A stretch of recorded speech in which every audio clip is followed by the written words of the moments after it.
Hello guys, welcome back to another video.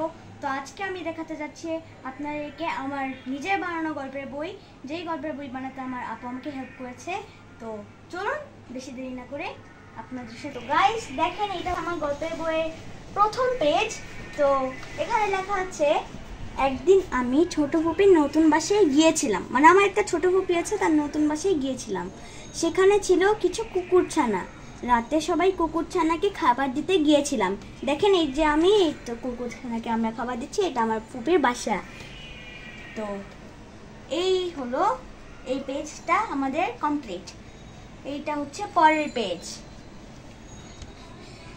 সেখানে 5টি কুকুরছানা ছিল। একটা কুকুরছানা কাছে আসছিল না।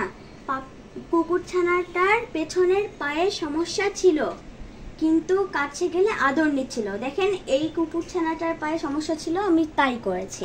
আর বাকি 4টা এখানে। আর এই যে আমি সবগুলো কুকুরছানাকে অনেক আদর করেছি এবং খেলা করেছি। কুকুরছানাগুলোর মা অনেক মিশুক ছিল। তো গাইস, এই হলো পরের পেজ। অসুস্থ পাপিটার জন্য খারাপ লাগছিল, তাই আমরা পাপিটাকে ডাক্তারের কাছে নিয়ে গিয়েছিলাম। ডাক্তার চিকিৎসা দিল, বলল ঔষধ খেলে ঠিক হয়ে যাবে।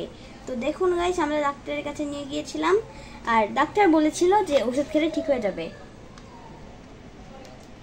তো গাইস, এই যে পরের পেজ। তারপর আমরা পাপিটার যত্ন করতে লাগলাম। ধীরে ধীরে পাপিটা সুস্থ হতে লাগলো।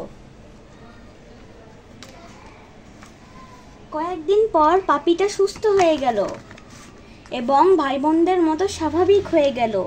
তারপরে ভাই বোনদের সাথে খেলাধুলা করতে লাগলো। পাপিটাকে সুস্থ করতে পেরে আমাদের সবার খুব ভালো লাগলো।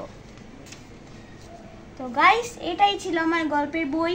তো আপনারা দোয়া করবেন আমি যাতে আরো ভালো গল্পের বই আপনাদের সাথে শেয়ার করতে পারি। তো আজকের জন্য গুড বাই।